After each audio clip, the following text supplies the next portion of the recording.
सो hey everyone, स्वागत है आप सभी का। मेरा नाम है दीपक विश्वकर्मा और आज आप सभी मुझे सुन रहे हैं मेरे इस यूट्यूब चैनल पर, यानी कि डार्क लेजेंड हॉरर स्टोरीज पर। और मुझे पूरी उम्मीद है आप सभी बहुत अच्छे होंगे। तो दोस्तों, आज की इस वीडियो में मैं आप सभी को एक ऐसे गांव की डरावनी कहानी सुनाने वाला हूं जहां पर सिर्फ 25 लोग रहते हैं और वहां पर कभी भी किसी की शादी नहीं होती। आखिर क्या है इन सब चीजों के पीछे का कारण, आप सभी को इस कहानी को सुनने के बाद पता चलेगा। तो चलिए अपने जो हेडफोन्स हैं उन्हें लगा लीजिए। और आप सभी से रिक्वेस्ट है कि अगर आप में से कोई चैनल पर नया है और उसने चैनल को सब्सक्राइब नहीं किया है तो प्लीज चैनल को सब्सक्राइब कर लें और वीडियो को लाइक जरूर से कर दें। कमेंट करके जरूर बताएं कि आपको कहानी और आवाज कैसी लगी। तो चलिए बिना किसी देरी के अब शुरू करते हैं। लाइक एम है 500 लाइक्स का। जूली नाम की एक लड़की जो बेहद ही खूबसूरत थी और साथ ही साथ स्मार्ट भी। तकरीबन 25 साल की उम्र उसकी हो गई थी, लेकिन उसके सपने बहुत ही ज्यादा बड़े थे। उसे पूरी दुनिया घूमने का बहुत ही ज्यादा शौक था। तकरीबन 5 सालों से वो पूरी दुनिया घूम रही थी और उसने काफी जगहों को भी एक्सप्लोर किया था और वो अपनी लाइफ से बहुत ही ज्यादा खुश थी। लेकिन कहते हैं ना, हर किसी की लाइफ में कोई ना कोई प्रॉब्लम होती ही है। ऐसी ही एक प्रॉब्लम थी जूली की लाइफ में और वो थी उसकी आदतें। रात के वक्त वो जब भी सोती थी तो उसे अजीब अजीब सपने आते थे और वो रात को खुद ही उठकर चलने लगती थी। वो जब भी सोती तो उसे एक ही सपना आता और वो जो सपना होता वो बहुत ही ज्यादा अजीब होता। वो खुद को एक खेत में पाती और उसे चारों तरफ सिर्फ अंधेरा नजर आता। अंधेरे के अलावा उसे आसपास कुछ भी ज्यादा नजर नहीं आता। सिर्फ उसे इतना पता चलता कि वो किसी खेत में खड़ी है और उसे एक लड़के की आवाज बुलाती। और उस लड़के की आवाज को सुनकर जूली नींद में ही चलने लगती। और इसी आदत से परेशान होकर वो हमेशा जब भी सोती तो वो अपने हाथ को बेड से बांध कर रखती ताकि वो नींद में अपने आप चलने ना लगे। ऐसे ही एक रात जूली अमेरिका के होटल में ठहरी हुई थी और अपने कमरे में सो रही थी। जब वो सोई तब उसे वही सपना नजर आया और उस सपने में वो जो आवाज थी वो उसे बुलाने लगी। जब उसने वो आवाज सुनी तब उसके पैर अपने आप उस आवाज की तरफ चलने लगे।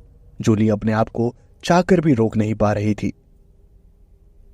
जब वो उस आवाज के पास पहुंची तो उसने देखा कि एक लड़का जिसकी उम्र लगभग 27-28 साल होगी, वो वहां एक कोने में खड़ा था और उसकी आंखों में आंसू थे। वो बस जूली को रोते हुए देख रहा था। जूली को कुछ समझ नहीं आया कि आखिर ये लड़का कौन है। और जैसे ही जूली उसके पास जाने लगी वैसे ही एक आदमी वहां पर भागता हुआ आया और उसने उस लड़के का सर धड़ से अलग कर दिया। और इसे देखकर जूली बहुत तेज से चिल्लाई और उसकी नींद जो थी वो खुल गई। उसके बगल में उसकी एक दोस्त सो रही थी। उसने जूली से पूछा, जूली क्या तुम ठीक हो? तुम्हें कुछ हुआ तो नहीं? तुम चिल्लाई क्यों? जिसके जवाब में जूली ने कहा, अरे यार, पता नहीं ये अजीब सपने कब मेरा पीछा छोड़ेंगे। मैं बहुत परेशान हो गई हूं, मुझे कुछ समझ नहीं आता। आखिर मैं क्या करूं? इतने सालों से ये सपने मुझे बस परेशान किए जा रहे हैं। इन सपनों का कोई हाथ पैर नहीं होता, लेकिन फिर भी न जाने क्यों ये सपने मुझे बार बार आते हैं। उसके बाद जूली की दोस्त ने कहा, मुझे लगता है कि तू उस सपने के बारे में सोचती होगी, इसलिए वो सपने रोज तुझे आते हैं। जिसके जवाब में जूली ने कहा, नहीं, मैं कभी भी सपने के बारे में नहीं सोचती, खासकर इन सपनों के बारे में तो कभी भी नहीं, क्योंकि मुझे भी पता हम जो सोचते हैं वही सपने में आता है। इसलिए मैंने इन सब चीजों के बारे में सोचना बहुत पहले ही बंद कर दिया। लेकिन ये सपने मेरा पीछा छोड़ने का नाम ही नहीं ले रहे। पता नहीं मेरे मरने के बाद ही शायद ये मेरा पीछा छोड़ेंगे। जूली की दोस्त ने पूछा, अच्छा मुझे एक बात बताओ, अब अगली लोकेशन क्या है? मेरे कहने का मतलब है अब कहाँ घूमने के लिए जाएंगे? तुम्हारे कहने पर हम अमेरिका भी आ गए और यहाँ पर हमने जितनी भी जगह घूमनी थी सब देख ली। अब बताओ नेक्स्ट क्या है? जिसके जवाब में जो जूली थी वो सोचने लगी और उसने कहा, काफी इंटरेस्टिंग क्वेश्चन है, रुको मुझे चेक करने दो, इंटरनेट पे कुछ ना कुछ मिलेगा। उसके बाद जूली ने अपना लैपटॉप खोला और उसने इंटरनेट पर रिसर्च करी। उसने गूगल पे जब सर्च किया तब उसे कुछ रिजल्ट्स मिले और उन रिजल्ट्स में एक रिजल्ट इंडिया का था। इंडिया में एक ऐसा गांव था जहां पर सिर्फ 25 लोग रहते थे और वहां पर कभी भी किसी की शादी नहीं होती थी। साथ ही साथ वहां पर यह भी मानना है कि उस गांव में एक बहुत ही बूढ़ा आदमी जिसकी उम्र 200 साल पुरानी है वो भी रहता है। ये सब चीजें जूली और उसकी फ्रेंड के लिए काफी इंटरेस्टिंग थी, इसलिए जूली ने अपनी फ्रेंड की तरफ देखते हुए कहा, क्या लगता है? ये तो काफी इंटरेस्टिंग लग रहा है। एक ऐसा गांव जहां पर सिर्फ 25 लोग रहते हैं और कभी भी वहां पर शादी नहीं होती और वहां पर एक 200 साल का बूढ़ा भी रहता है। क्या पता वहां पर हमें क्या क्या देखने को मिले। एक बार चलकर देखें। जूली की जो फ्रेंड थी उसने हाँ में सर हिलाया और उसके बाद क्या था, उन्होंने अपनी नेक्स्ट लोकेशन इंडिया को फिक्स कर दिया। अमेरिका को अच्छी तरह एक्सप्लोर करने के बाद उन्होंने तुरंत इंडिया के लिए फ्लाइट पकड़ी और वो इंडिया पहुंचे। जब वो दोनों इंडिया पहुंची तब इंडिया को देखकर उनका रिएक्शन जो था वो काफी हैरानियत वाला था, क्योंकि वहां की पॉपुलेशन बहुत ही ज्यादा थी। जब वो दोनों एयरपोर्ट से बाहर उतरे और जूली की जो फ्रेंड थी जिसका नाम स्टेफनी था, उसने कहा, जूली, मैंने तो इंडिया के बारे में कुछ अलग ही सुना था। मैंने सुना था कि इंडिया काफी अच्छी कंट्री है, लेकिन यहां तो पॉपुलेशन के अलावा कुछ नजर ही नहीं आ रहा। उसके बाद जूली ने कहा, नहीं, ऐसा नहीं है। पॉपुलेशन से क्या होता है? मुझे यहां काफी अच्छा लग रहा है। इतना अच्छा फील तो मुझे कहीं भी नहीं हुआ। ऐसा लग रहा है जैसे मैं अब एक सही जगह आई हूं, जहां मेरी असली जगह है। जब ये बात स्टेफनी ने सुनी तब उसने कहा, क्या क्या बोल रही है तू? तुझे कुछ पता भी है? और फिर जूली ने कहा, नहीं नहीं, पता नहीं, यहां पर आकर अपना सा लग रहा है। और उसके बाद जूली ने कहा, ये सब छोड़, अब तू मुझे बता, तूने रूम्स बुक किए ना? चल होटल पर चल। जिसके जवाब में स्टेफनी ने कहा, हाँ, मैंने होटल तो बुक कर रखे हैं, चलो पहुंचते हैं वहां पर। उन्होंने कैब करी और वो सीधा होटल के बाहर उतर गए। उन्होंने अपना सामान लिया और सीधा रिसेप्शन पर पहुंचे। उन्होंने अपनी बुकिंग दिखाई और रूम की की लेकर वो दोनों कमरे में पहुंची। उसके बाद वो सीधा बेड पर गिर गई। जूली ने कहा, ओ फाइनली इंडिया, एक काफी खूबसूरत देश, जहां के लोग, जहां की संस्कृति दुनिया से हटकर है, जिसकी बराबरी दुनिया में कोई भी नहीं कर सकता। ये सारी बातें सुनकर स्टेफनी ने कहा, क्या तू कभी इंडिया आई है? जिसके जवाब में जूली ने नाम सर हिलाया और स्टेफनी ने फिर एक बात पूछी, क्या तेरा कोई लेना देना है इंडिया से? स्टेफनी ने जब ये पूछा तब जूली ने फिर से नाम सर हिलाया। उसके बाद स्टेफनी ने कहा, अगर तू इंडिया कभी आई नहीं है और तेरा कोई लेना देना भी नहीं है तो आखिर तू कैसे कह सकती है कि यहाँ का ट्रेडिशन और यहाँ के लोग काफी हटकर है? जिसके जवाब में जूली ने कहा, तुझे जो सोचना है सोच, मेरे लिए इंडिया से बेहतर कोई नहीं है। यहां पर जब से आई हूं ऐसा लग रहा है जैसे पहली बार मैं किसी सही जगह आई हूं। ऐसा लग रहा है जैसे मैं सालों से भटक रही थी सिर्फ एक मंजिल की तलाश में, लेकिन अब जाकर वो मंजिल मिली है। स्टेफनी ने जब ये सारी बातें सुनी तब उसने कहा, ये तेरी बातें जो है ना वो मेरे सर के ऊपर से जाती है। खैर कोई बात नहीं, चल अब आराम कर ले, रात को मार्केट एक्सप्लोर करेंगे। उसके बाद शाम को वो अपना पर्स लेकर मार्केट एक्सप्लोर करने के लिए निकल गई। जब उन्होंने वहां की मार्केट को एक्सप्लोर किया तो वो काफी हैरान हुई, क्योंकि मार्केट जो था वो काफी ज्यादा ब्यूटीफुल था। उसके बाद जूली ने कहा, देखा कितना ज्यादा खूबसूरत मार्केट लगा है। तुम्हें क्या लगा इंडिया सिर्फ एक ओवर पॉपुलेटेड कंट्री है? ऐसा बिल्कुल भी नहीं है। उसके बाद स्टेफनी ने हंसते हुए कहा, इतनी तारीफ तो कोई इंडियन भी इंडिया की नहीं करता जितनी तू कर रही है। अब बस कर यार, मैं समझ गई, इंडिया इज ग्रेट, इंडिया से ज्यादा अच्छा कुछ नहीं है। वो दोनों मार्केट को एक्सप्लोर कर रही थी, तभी उन्हें एक एंटिक शॉप दिखी जहां पर काफी पुरानी चीजें मिल रही थी। जूली ने कहा, चल एक बार उस एंटिक शॉप में चलते हैं, देखते हैं वहां पर क्या क्या है। एक बार देखते हैं ना, काफी मजा आएगा। उसके बाद वो दोनों उस एंटिक शॉप में गई जहां पर एक शॉप ओनर जो था वो बैठा हुआ था। उसने जूली और स्टेफनी का वेलकम किया। उसने पूछा, बताइए आपको क्या चाहिए? जिसके जवाब में जूली ने कहा, मैं देखना चाहती हूँ आपके पास क्या क्या है। उसके बाद स्टेफनी और जूली उस पूरी दुकान को देखने लगी। वहाँ पर इंडियंस के काफ़ी पुराने सामान थे, जैसे लालटेन और काफ़ी पुरानी पुरानी चीज़ें जो काफ़ी सालों पहले इंडिया में यूज़ हुआ करती थी। तभी स्टेफनी ने एक लालटेन की तरफ देखते हुए कहा, ये क्या है? क्या आप इसके बारे में मुझे कुछ बता सकते हैं? जूली ने बिना कोई देरी किए कहा, क्या तुझे इस लालटेन के बारे में नहीं पता? ये लालटेन है। जब इंडिया में पहले लोगों के पास लाइट्स नहीं हुआ करती थी तब वो इसी का इस्तेमाल करते थे। शॉप ऑनर ने कहा, हाँ ये बिल्कुल सही कह रही हैं। स्टेफनी ने जूली की तरफ देखा, तुझे कैसे पता? मुझे ऐसा क्यों लग रहा है कि तू इंडिया आई हुई है, तभी तुझे इतनी नॉलेज है, वरना तुझे इंडिया के बारे में इतनी नॉलेज कहाँ होती? तू पैदा रूस में हुई है और जितना भी मैं तुझे जानती हूँ तेरा इंडिया से कोई लेना देना नहीं है, तो आखिर तुझे इतनी नॉलेज कैसे है? जिसके जवाब में जूली ने कहा, पता नहीं, लेकिन मुझे बस पता है। अब ये नहीं पता कि कैसे पता है, लेकिन पता है। स्टेफनी ने अपना सर पकड़ लिया। उसके बाद वो दोनों उस शॉप की चीज़ों को देखकर बाहर आ गए। उन्होंने मार्केट को और भी एक्सप्लोर किया और अपने पसंद का सामान खरीदा। सारा सामान खरीदने के बाद वो अपने होटल के रूम में वापस आ गए और उसके बाद स्टेफनी और जूली बहुत ही ज़्यादा थक गए थे। वो दोनों बेड पर लेट गई। जूली ने कहा, हाँ बहुत ज़्यादा शॉपिंग कर ली, चलो आज का काम तो ख़त्म हो गया, अब कल की तैयारी करें। कल हमें उस गांव में जाना है, ठीक है? इसके लिए एडवांस में कैब बुक कर ले ताकि हम तुरंत निकल सके। स्टेफनी ने कहा, उसकी चिंता मत कर, मैंने सारी तैयारियां कर ली है। वो दोनों आराम करने लगी और खाना खाकर सो गई। सुबह सुबह 9 बजे दोनों उठ गई। स्टेफनी और जूली तैयार हुई। बाहर उनकी कैब आ गई थी। वो दोनों अपना ज़रूरत का सामान लेकर अपनी कैब में बैठ गई और जूली ने कैब ड्राइवर से पूछा, कितना टाइम लगेगा वैसे?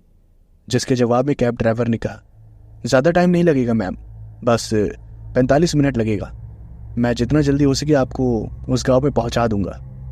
वैसे आपको उस गांव के बारे में कैसे पता चला? उसके बाद जूली ने कहा, वो मुझे इंटरनेट के माध्यम से पता चला कि इस दुनिया में एक ऐसा भी गांव है जहां पर सिर्फ 25 लोग रहते हैं और वहां पर कभी शादी नहीं होती। क्या आपको उस गांव के बारे में कुछ पता है? और अगर पता है तो ये जो बातें हैं वो सच है?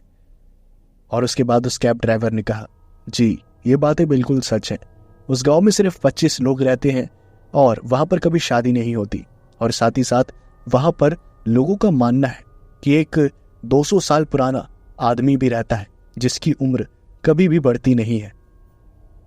वो आज भी जवान और कम उम्र का नजर आता है। जब ये बात जूली ने सुनी तब उसने कहा, क्या बात है, अगर ये सब सच है तो काफी मजा आने वाला है। एक लंबे सफर के बाद उस कैब ड्राइवर ने जूली और स्टेफनी को उस गांव के बाहर लाकर खड़ा कर दिया और उस कैब ड्राइवर ने कहा, देखिए ये गांव है और अगर आप चाहें तो मैं आपको घुमा सकता हूं, आप मुझ पर भरोसा कर सकती हैं, ये मेरा आईडी कार्ड है। जूली और स्टेफनी ने उस कैब ड्राइवर की आईडी देखी। उसके बाद उन्होंने हाँ में सर हिलाया। इसका मतलब उन्हें ट्रस्ट था। उन दोनों ने गांव को देखा तो गांव पूरा सुनसान और वीरान पड़ा हुआ था। जूली ने कहा, यह गांव तो बहुत ज्यादा वीरान है और ऐसा लग रहा है जैसे ये गांव नहीं रेगिस्तान है। यहाँ सच में कोई रहता भी है? मुझे तो ऐसा लग रहा है यहाँ की हालत देखे कि यहाँ 25 तो क्या 5 लोग भी नहीं रह पाएंगे। जिसके जवाब में उस कैब ड्राइवर ने कहा, अरे आप समझने की कोशिश करिए, ये गांव वैसे तो बहुत बड़ा है लेकिन सिर्फ 25 लोग ही रहते हैं ना, तो बाकी का इलाका खाली रहता है, इसलिए ये ऐसे वीरान और सुनसान लग रहा है। मैं आपको लेकर चलता हूं उन घरों के पास में। उसके बाद उस कैब ड्राइवर ने स्टेफनी और जूली को कैब में वापस बैठाया और वो सीधा उन घरों के पास में आ गया जहां पर वो बचे खुचे 25 लोग रहते थे। स्टेफनी और जूली ने जैसे ही जमीन पर पहला कदम रखा वैसे ही वहां पर लोगों के चीखने चिल्लाने की आवाजें आने लगी और वो जो कैब ड्राइवर था वो बहुत ही ज्यादा डर गया। कैब ड्राइवर ने जूली से कहा, आप दोनों अंदर रहिए, मैं देखता हूं आखिर बात क्या है। उसके बाद वो कैब ड्राइवर बाहर निकला उसने देखा कि वो जो लोग थे वो रो रहे थे और अपनी छाती पीट रहे थे। उस कैब ड्राइवर ने पूछा, क्या हुआ, आप ऐसे क्यों रो रहे हैं? जिसके जवाब में वो जो आदमी था जो वहीं पर छाती पीट कर रो रहा था, उसने कहा, मेरा बेटा मर गया, मेरा बेटा मर गया, मेरा बेटा मर गया। जैसे ही ये बात उस कैब ड्राइवर ने सुनी तब उसने कहा, ओह, जानकर बहुत दुख हुआ। क्या कोई बीमारी थी? और उसके बाद उस आदमी ने कहा, बीमारी की क्या जरूरत है साहब, जब से इस गांव पे वो श्राप लगा है तब से ही एक करके यहां पर हर कोई मर ही रहा है। और मुझे तो खुश होना चाहिए कि मेरा बेटा इन सारे दर्द से जल्दी छूट गया, वरना तो हमें देखो न जाने कितने सालों से बस यहीं तड़प रहे हैं, हमें तो मौत भी नसीब नहीं हो रही। जब ये बात उस कैब ड्राइवर ने सुनी तब उसने सोचा कि चलो, गांव वाला है, इसकी बातों को क्या सीरियस लेना। वो कैब के पास गया और जूली ने पूछा, क्या हुआ, वो आदमी और ये सब रो क्यों रहे? जिसके जवाब में उस कैब ड्राइवर ने कहा, बस क्या बताऊं, बेचारे का बेटा जो है वो नहीं है रहा इस दुनिया में। जैसे ये बात जूली ने सुनी तब उसने कहा, ओह, ये तो बहुत बुरा हुआ, बेचारे कितने ज्यादा गरीब हैं, हमें इनकी मदद करनी चाहिए ना स्टेफनी। उसके बाद स्टेफनी जो थी उसने हाँ में सर हिलाया। स्टेफनी और जूली दोनों कार से बाहर उतरे और उस बूढ़े आदमी के पास गए। उन्होंने कहा, अंकल, हम आपकी मदद करना चाहते हैं, ये लो थोड़े पैसे। जैसे ही बात उस आदमी ने सुनी तो उसे कुछ समझ नहीं आया, क्योंकि जूली और स्टेफनी इंग्लिश बोल रही थी। लेकिन उस आदमी ने जैसे ही जूली की शक्ल देखी तब वो उस शक्ल को देखता ही रह गया। उसकी पलकें झपकना बंद हो गई और उसका मुंह खुला का खुला रह गया। जूली को काफी अजीब लगा और स्टेफनी ने कहा, अंकल ले लीजिए, आपके काम आएंगे, आपका बेटा इस दुनिया में नहीं रहा ना, हम आपकी मदद करना चाहते हैं। लेकिन उस आदमी के शरीर में कोई हरकत नहीं हुई, वो सिर्फ एक टक लगाकर जूली की शक्ल को देखता रहा।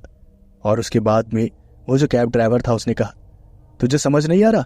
हाँ, वो तेरी मदद कर रही है, माना तुझे इंग्लिश समझ नहीं आती लेकिन हाव भाव तो समझ, वो तेरी मदद कर रही है, पैसे ले ले। और उसके बाद उस आदमी ने फिर भी कोई जवाब नहीं दिया। वो कैब ड्राइवर उस आदमी के पास आया और उसने जैसे उस आदमी के कंधे पर हाथ रखा तो वो आदमी बेजान लाश की तरह जमीन पर धड़ाम से गिरा। और उस कैब ड्राइवर ने कहा, मैम, ये तो मर गया है। जैसे ये बात जूली और स्टेफनी ने सुनी तो दोनों की रोएं जो थे वो खड़े हो गए। वो दोनों बहुत ही ज्यादा डर गई और सीधा कैब में जाकर बैठ गई। 25 में से 2 लोग मर गए थे, अब बचे तो सिर्फ 23 लोग। जब बाकी 23 लोगों को पता चला कि 2 लोगों की मौत हो चुकी है तो वो लोग काफी खुश हुए और नाचने गाने लगे। उसके बाद उस कैब ड्राइवर ने जब ये सब देखा तो उसे काफी अजीब लगा। जूली ने पूछा, क्या बात है, ये लोग किसी के मरने पर दुखी होने के बजाय ऐसी खुशी क्यों मना रहे हैं? जिसके जवाब में उस कैब ड्राइवर ने कहा, कहते हैं कि काफी सालों पहले इस गांव पे एक श्राप लगा था, जिसके कारण इस गांव में कभी भी कोई भी विकास का काम नहीं हो पाता। यहाँ के लोग काफी गरीबी में जीते हैं, इनकी जिंदगी किसी नर्क से कम नहीं है। इसलिए जब भी कोई यहाँ पर मरता है तो लोग काफी खुशी मनाते हैं, क्योंकि उनके हिसाब से जो भी मरा है वो इस दर्द से मुक्त हो गया है। अब वो अपना अगला जन्म लेकर एक नई जिंदगी की शुरुआत करेगा। इसलिए ये लोग किसी के मरने पर गम नहीं बल्कि खुशी ही मनाते हैं। जूली और स्टेफनी बहुत ही ज्यादा डर गई थी, इसलिए उनका जो कैब ड्राइवर था वो उन्हें वापस उनके होटल ले गया और उन्हें वहां पर छोड़कर वो वहां से निकल गया। जूली और स्टेफनी दोनों अपने रूम में पहुंची, बहुत ही ज्यादा घबराई हुई थी। स्टेफनी ने कहा, अरे यार, आज ये सब क्या हो गया, मेरा तो पूरा मूड ही खराब हो गया। बताओ, मेरे को कुछ भी अच्छा नहीं लग रहा, मेरे को आराम करना है। ये कहकर स्टेफनी जो थी वो सोने के लिए बेड पर लेट गई और जूली जो थी उसने कहा, यार स्टेफनी, हमारे वहां जाते ही एक मौत हो गई। उसके बाद जब हम उस आदमी की मदद करने गए तो वो भी मर गया। कहीं इसका हमसे कोई लेना देना तो नहीं? मेरे कहने का मतलब है कहीं वो दोनों हमारी वजह से तो नहीं मरे? वरना तू ही पता ना, हमारे तुरंत जाने से ही 2 मौतें कैसे हो सकती है? उसके बाद स्टेफनी ने कहा, क्या तेरा दिमाग खराब है? तुझे पता भी है तू क्या बोल रही है? हम क्या करें इसके अंदर? जिसकी मौत जहां लिखी होती है, जब लिखी होती है, वो मरता ही है। इसमें कोई कुछ नहीं कर सकता। चल अब कुछ खाने के लिए मंगा ले और खा के फिर सोते हैं। जूली ने खाना ऑर्डर किया, लेकिन ना ही स्टेफनी का मन लग रहा था ना ही जूली का। बस वो बेमन से खाना खा रही थी। खाना खाने के बाद जब वो बहुत ही ज्यादा थकी हुई थी तब दोनों लेट गई। उसके बाद पूरे कमरे में अंधेरा हो गया। स्टेफनी ने सोने के लिए आंखें बंद कर ली, लेकिन जूली को नींद नहीं आ रही थी। जूली ने स्टेफनी से पूछा, स्टेफनी सुनना, सुन। उसके बाद स्टेफनी ने जवाब दिया, हाँ हाँ बोल, मैं सुन रही हूं। जूली ने कहा, अरे यार मैं सोच रही थी वो जो कुछ भी हुआ उनके साथ, मेरे कहने का मतलब है वो बेचारे गरीब हैं, उनके पास खाने के लिए कुछ नहीं है। गांव में सिर्फ 25 ही लोग हैं, वहां ना शादियां होती हैं, वहां की हालत कितनी खराब है। उन लोगों के साथ सही नहीं हो रहा ना। और वो जो कैब ड्राइवर था वो किससे शराब की बात कर रहा था, तुझे क्या लगता है?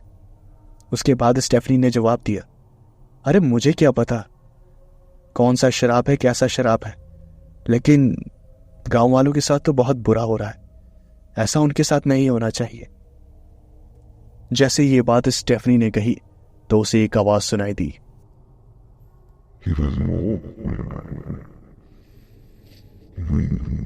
क्या बोली तो? क्या बोली? उनके साथ गलत हो रहा है। हाँ, तुझे पता भी है उन्होंने मेरे साथ क्या किया था? जब तू उनको बेचारा कह रही है, जब तुझे पता चलेगा ना उन्होंने मेरे साथ क्या किया था, तब तो भी कहेगी कि हाँ उनके साथ सही हो रहा है।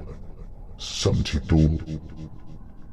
जब ये बात स्टेफनी ने सुनी तब वो ऊपर से नीचे तक पूरा पसीने से गीली हो गई और उसकी हालत खराब हो गई। उसने कपकपाते हुए हाथों से स्विच बोर्ड की तरफ हाथ बढ़ाया और उसने जैसे ही लाइट्स को ऑन किया तो उसने देखा कि जूली अपने पूरे बाल खोलकर बेड पर बैठी हुई थी और जोर जोर से हिल रही थी। उसकी आंखें ऊपर नीचे हो रही थी और वह अपना सर भी घुमा रही थी। स्टेफनी ये देखकर जोर से चिल्लाई और स्टेफनी की चिल्लाने की आवाज सुनकर जूली भी डर गई और जूली ने कहा, क्या हुआ? चिल्लाई क्यों? मैं तो सो रही थी, पागल है क्या? ऐसे चिल्लाकर डरा दिया। और उसके बाद स्टेफनी ने कहा, क्या तू सो रही थी? तेरा दिमाग खराब है क्या? इतनी भयानक और डरावनी आवाज में तूने मुझसे पता नहीं क्या बोला।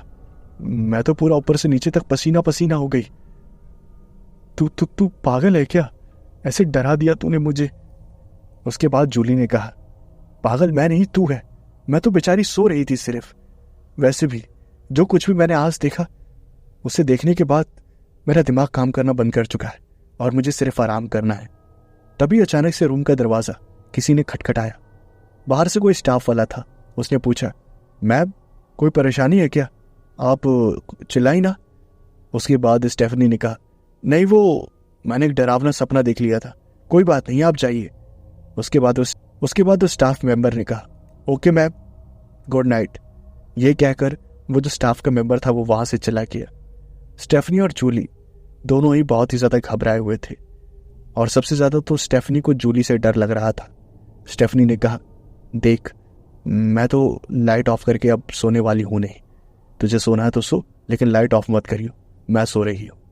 ये कहकर स्टेफनी जो थी वो सो गई और जूली जो थी वो भी सोने की कोशिश करने लगी।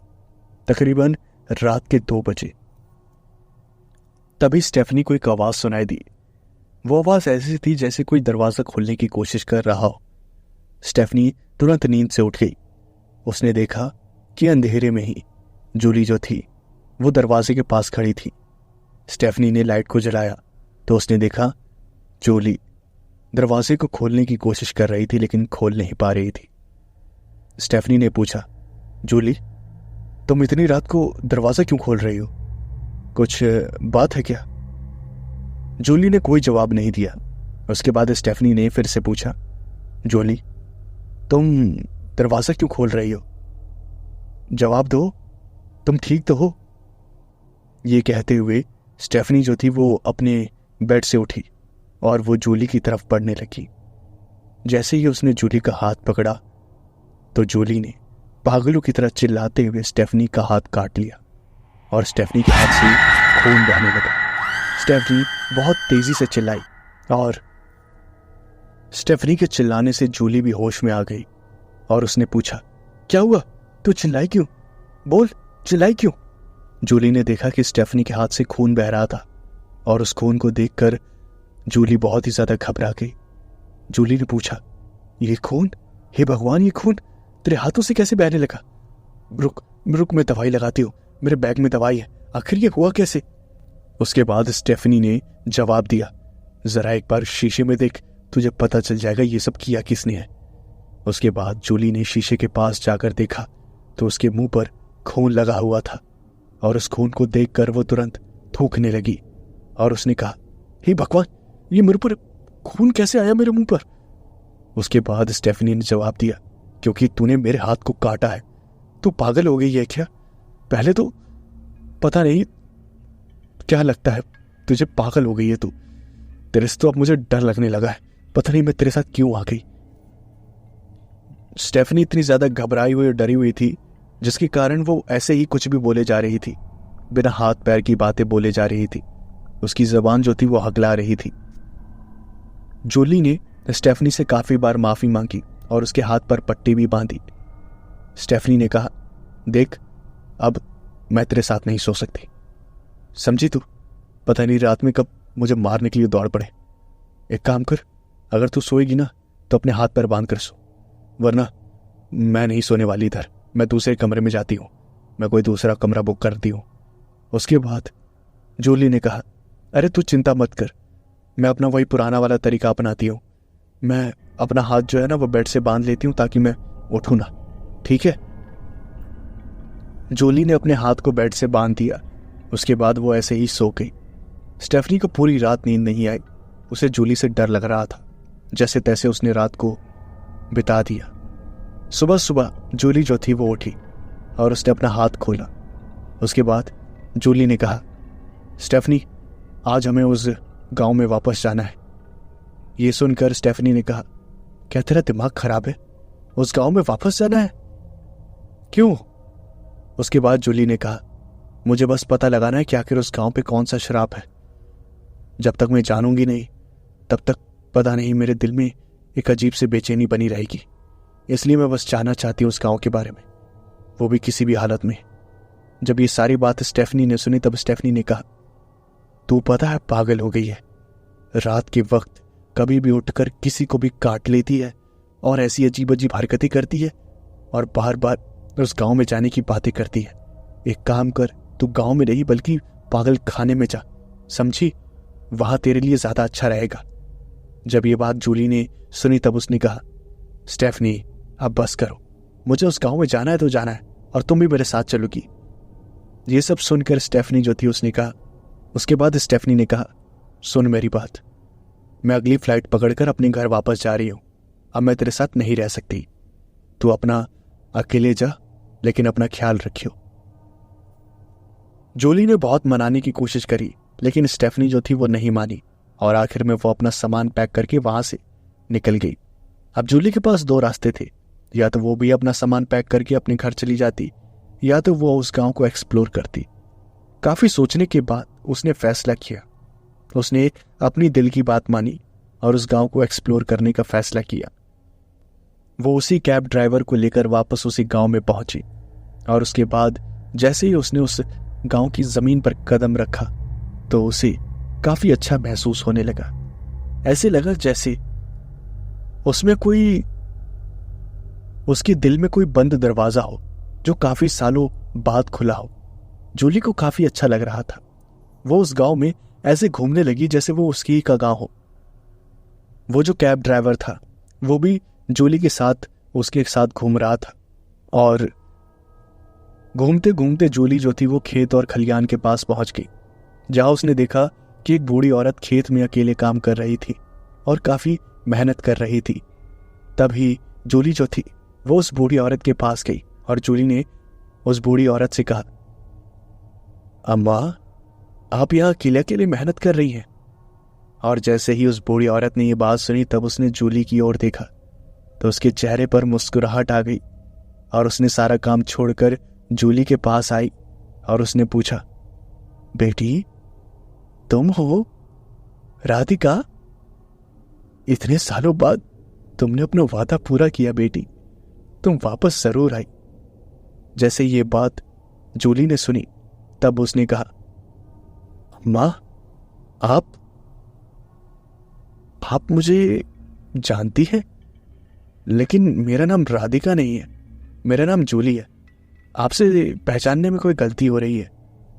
उसके बाद उस बूढ़ी औरत ने कहा, तुम्हारा इस जन्म में कोई भी नाम हो, लेकिन तुम्हारा असली नाम राधिका ही है। तुम कई सालों पहले वादा करके गई थी कि तुम वापस लौटोगी। तभी जूली ने उस कैब ड्राइवर की तरफ देखा और वो जो कैब ड्राइवर था वो अपनी आंखें फाड़ फाड़ कर जूली को देख रहा था। तभी जूली ने पूछा, तुम ऐसे मुझे क्यों देख रहे हो? तुम्हारा दिमाग खराब है क्या? और उसके बाद उस कैब ड्राइवर ने कहा, नहीं मैम, मैं तो ये सोचकर हैरान हूं कि आप इस बूढ़ी औरत की भाषा को कैसे समझ रही हैं। ये तो गांव की भाषा बोल रही हैं और आप तो इंग्लिश बोलती हैं, और आप भी हिंदी बोलने लग गई। ऐसा कैसे हो सकता है? क्या आपको हिंदी पहले आती थी? उसके बाद जूली ने कहा, नहीं, लेकिन पता नहीं, जब नहीं मुझे हिंदी तो नहीं आती, लेकिन पता नहीं कैसे जब इन बूढ़ी अम्मा ने मुझसे बात करनी शुरू करी मुझे इनकी सारी बातें समझ आने लगी। ऐसा लगने लगा जैसे ये कोई पराई भाषा नहीं है, अपनी ही भाषा है। वो जो कैब ड्राइवर था वो दंग का दंग रह गया और जूली को भी काफी अजीब और स्ट्रेंज सा लगने लगा। उसके बाद वो जो बूढ़ी औरत थी उसने पूछा, राधिका, आज तुम मेरे घर आओगी ना? तुम्हारा वादा पूरा करने का वक्त आ गया है। तुमने मुझसे कहा था कि तुम मुझसे मिलने के लिए आओगी और मेरे घर पर मेरे हाथों से खाना भी खाओगी। अपना वादा पूरा करोगी ना? और जैसे ही ये बात जूली ने सुनी तो उसके सर में एक बहुत ही तेज दर्द होने लगा और धीरे धीरे उसके दिमाग में काफी चीजें चलने लगी, एकदम फिल्म की तरह। उसने सर दर्द से अपना सर जो था उसे पकड़ लिया और वो अपने घुटनों पर आ गई। उसके सर में बहुत तेज दर्द हो रहा था और वो कैब ड्राइवर जूली के पास आया और उसने जूली से पूछा, मैम क्या आप ठीक है? मैं आपको किसी डॉक्टर के पास ले जाऊं? जैसे ये बात उस कैब ड्राइवर ने कही वैसे ही जूली जो थी वो बिल्कुल नॉर्मल फील करने लगी। उसके बाद वो जो कैब ड्राइवर था वो जूली के पास आया और उसने जूली से कहा, मैम, हाँ मत कहिए, ना बोल दीजिए। आपको यहाँ रात में रुकने की कोई ज़रूरत नहीं है। यहाँ वैसे भी सिर्फ 25 ही घर है और पूरा गांव सुनसान पड़ा है। रात के वक्त माहौल बहुत ही ज़्यादा डरावना हो जाएगा। आप यहाँ पर नहीं रह पाएंगी, समझने की कोशिश करिए। और उसके बाद वो जो जूली थी उसने कुछ भी जवाब नहीं दिया। उसने अपना पर्स निकाला और पर्स को खोला। उसमें से पैसे निकालकर उसने ड्राइवर के हाथ पर रख दिए और जूली ने उस ड्राइवर को वहां से जाने के लिए कह दिया। ये बात सुनकर उस कैब ड्राइवर को काफी अजीब लगा, लेकिन उसके पास कोई और रास्ता नहीं था। उसने अपने पैसे लिए और वो वहां से चला गया। उसके बाद जूली जो थी वो हंसते हुए उस बूढ़ी औरत के साथ खेतों में काम करवाने लगी और शाम के वक्त जब सूरज ढलने को आ गया तब वो बूढ़ी औरत और जूली जो थी वो दोनों साथ में घर जाने लगी। अंधेरा धीरे धीरे हो रहा था, लेकिन जूली को बिल्कुल भी डर नहीं लग रहा था। वो एकदम खुश थी उस बूढ़ी औरत के साथ। तभी उसे ऐसा लगा जैसे उसे कोई पीछे से देख रहा है और जूली ने पीछे मुड़कर देखा तो उसे एक आदमी नजर आया जो एक झाड़ी के पीछे से छुपकर जूली को ही देख रहा था। उस आदमी की बहुत लंबी लंबी दाढ़ी थी और वो दिखने में एकदम भिखारी जैसा लग रहा था। उसके फटे पुराने कपड़े और लंबे लंबे दाढ़ी और बाल, ये सब देखकर जूली को लगा कि शायद कोई बेघर होगा, इसलिए उसने उस बेघर को इग्नोर किया और वो उस बूढ़ी औरत के साथ उसके घर चली गई। जब वो वहां पहुंची तो उसे बहुत ही ज्यादा खुशी हुई। ऐसा लग रहा था जैसे वो सालों बाद अपने खुद के घर में आई हो। वो बूढ़ी औरत खाना बनाने लगी और जूली जो थी वो उस बूढ़ी औरत की मदद करने लगी। जूली ऐसे उस बूढ़ी औरत की मदद कर रही थी जैसे वो काफी सालों से उसी गांव में रह रही हो, क्योंकि सब्जी काटने का तरीका और जितना भी खाना बनाने का तरीका था वो सब जूली को आता था। उस बूढ़ी औरत ने कहा, क्या बात है, तू तो अभी तक हमारे गांव के तौर तरीकों को नहीं भूली, कमाल की बात है। और उसके बाद जूली ने कहा, पता नहीं अम्मा, बस मेरे हाथ अपने आप ही चल रहे हैं, मुझे कुछ समझ नहीं आ रहा। और मुझे तो यह भी समझ नहीं आ रहा कि आखिर मैं यहां रुकी क्यों। बस मेरी मुंडी अपने आप हाँ में हिल गई और मैंने उस ड्राइवर को भी अपने आप ही वापस भेज दिया। लेकिन ऐसा लग रहा है जैसे मैंने बिल्कुल सही किया। मुझे आपके इस घर में एकदम बहुत अच्छा महसूस हो रहा है। वो बूढ़ी औरत मुस्कुराने लगी। वो सब्जी काट रही थी। तभी अचानक से जूली ने पूछ लिया, आप मुझे एक बात बताइए, इस गांव पर ऐसा कौन सा श्राप है जिसके कारण यहां पर कोई शादी नहीं होती, और साथ ही साथ इस गांव की आबादी सिर्फ 25 लोगों की ही क्यों है, इससे ज्यादा क्यों नहीं? जैसे ये बात उस बूढ़ी औरत ने सुनी तब उसने अपने जो हाथ थे वो रोक दिए और वो जूली की तरफ देखने लगी। उस बूढ़ी औरत ने कहा, राधिका, अब मेरा वादा पूरा करने का वक्त आ गया है। अब सुन, तकरीबन 50 साल पुरानी बात है। उस वक्त बहुत चीजें अलग हुआ करती थी। आजकल का जमाना जैसे बदल गया है वैसे वो जमाना नहीं था। उस जमाने में बहुत ऐसी चीजें थी जो आज के जमाने में नहीं है, जैसे जाति प्रथा। पहले ऊंच नीच बहुत होती थी, कोई छोटी जाति का, कोई बड़ी जाति का। इंसान इंसान में ही भेद करता था। वो बूढ़ी औरत जूली को ये सब बता ही रही थी, तभी अचानक से उस बूढ़ी औरत के घर के पास से एक आदमी गुजर रहा था और उसने उस बूढ़ी औरत को ये सब बोलते हुए सुन लिया और वो एकदम गुस्से से चिल्लाने लगा। चिल्लाते हुए वो सीधा उन बाकी के गांव के लोगों को इकट्ठा करने के लिए किया। वो आदमी, वो जो बाकी के लोग थे, उनके पास जाकर कहने लगा, अरे गजब हो गया, गजब हो गया, तुम्हें पता भी है वो दिन आ गया है, वो राधिका जो बोलकर मरी थी वो दिन आ गया है। वो बुढ़िया एक लड़की को सारी चीजें बता रही है और अगर इतनी बातें सच हो गई है तो आगे की बातें भी सच होंगी। अगर हमें अपनी जान बचानी है तो लाठी उठाओ और चलो, बुढ़िया का खेल खत्म कर देते हैं। और जैसे ये बात गांव के उन लोगों ने सुनी तो वो सभी अपनी लाठी उठाकर उस बूढ़ी औरत के घर के पास भागने लगी। वहीं दूसरी तरफ वो बूढ़ी औरत जूली को सारी बातें बता रही थी। उस बूढ़ी औरत ने बताया, हमारे गांव में राधिका नाम की एक लड़की रहा करती थी जो दिखने में बहुत ही ज्यादा खूबसूरत थी, और उससे भी ज्यादा खूबसूरत था तो उसका मन, वो दिल की बहुत ही ज्यादा अच्छी थी। गांव के जितने भी लड़के थे वो सभी उस पर मरते थे, लेकिन वो सिर्फ एक ही लड़के से प्यार करती थी। उसका नाम था राज। राज भी राधिका से बहुत ही ज्यादा प्यार करता था। वो दोनों रात को छुप छुप कर मिला करते थे। उस वक्त जाति प्रथा एकदम चरम सीमा पर थी। लोग जाति के लिए जान लेना और देना दोनों जानते थे। राधिका जो थी वो एक नीची जात की लड़की थी और वहीं दूसरी तरफ राज जो था वो काफी ऊंची जात का लड़का था। और गांव वालों ने उन दोनों को एक बार रंगे हाथों मिलते हुए पकड़ लिया, और जब पूरे गांव को ये बात पता लगी तब उन्होंने राज की बहुत पिटाई करी, लेकिन राज को उन्होंने जान से नहीं मारा क्योंकि वो एक ऊंची जात का लड़का था।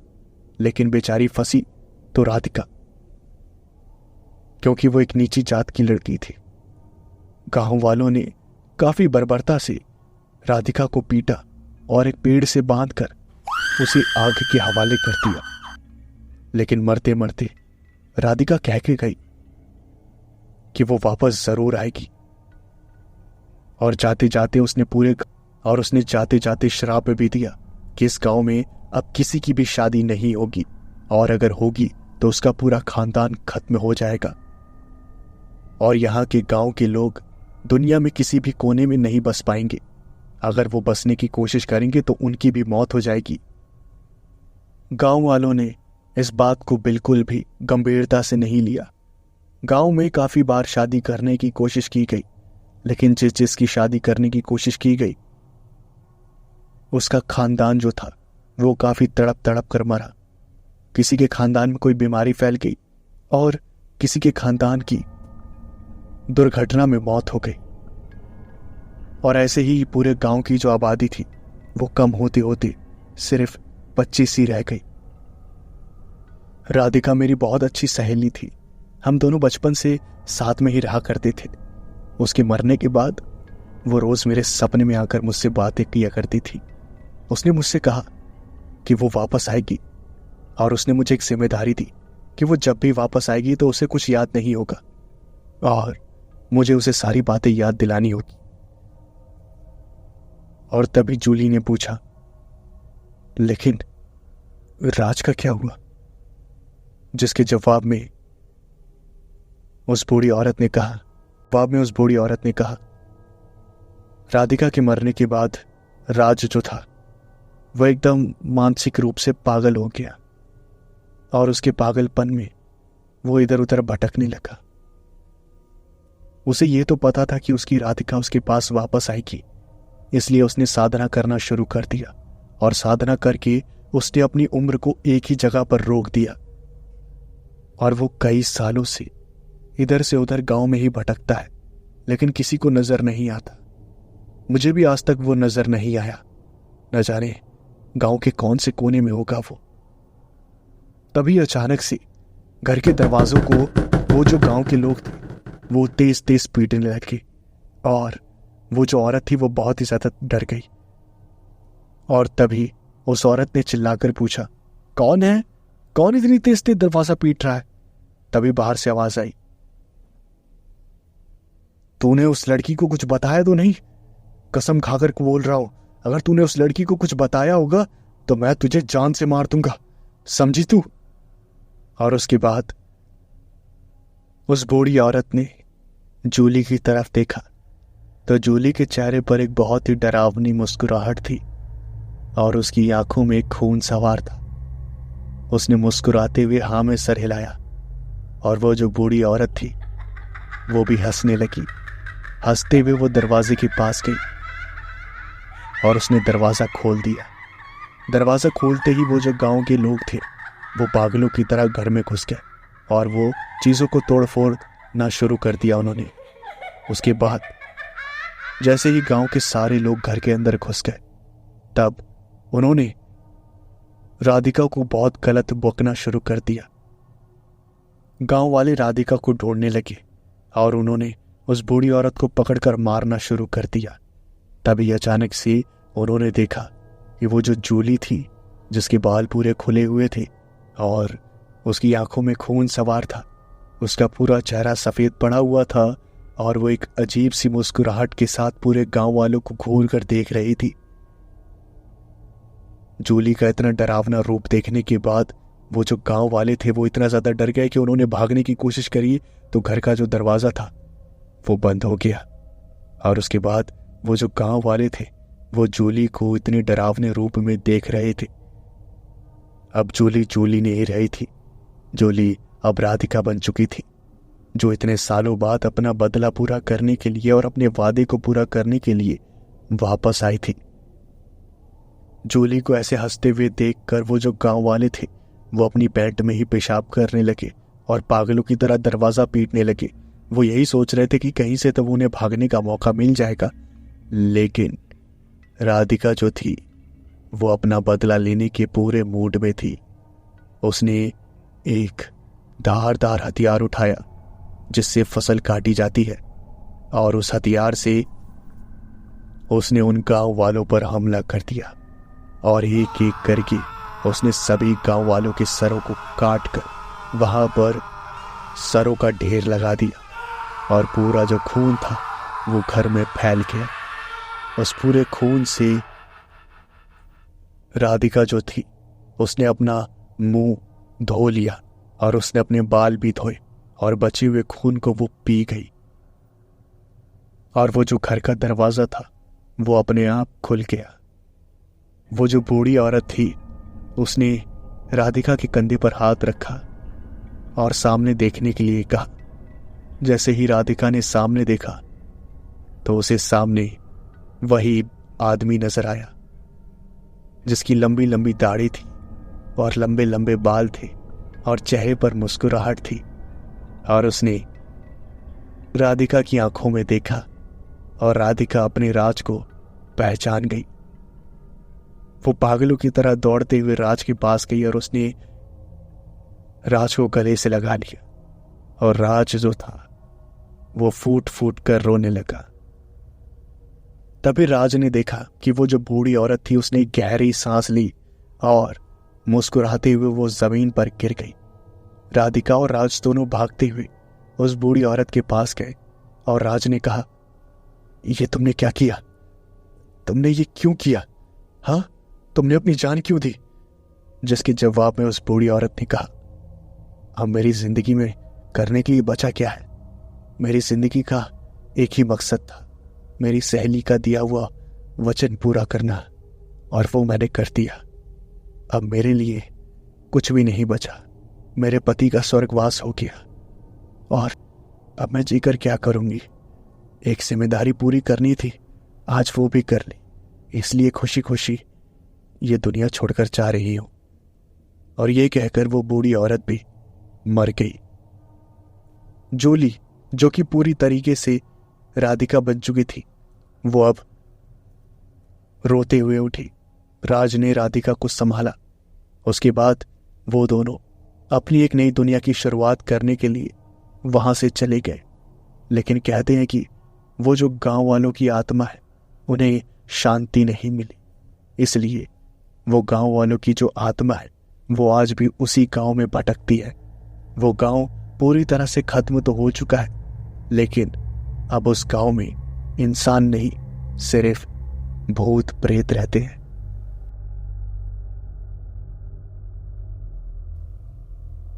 तो ये थी आज की कहानी और मुझे पूरी उम्मीद है आप सभी को सुनने में मजा आया होगा। अगर आप सभी को सुनने में मजा आया हो तो वीडियो को लाइक कर देना और चैनल को सब्सक्राइब कर देना। वीडियो को लाइक एम है 500 लाइक्स का। और कहानी के बारे में कुछ कमेंट जरूर करना कि आपको कहानी कैसी लगी, आवाज कैसी लगी। मैं मिलता हूं आपसे नेक्स्ट वीडियो में। Thanks for watching.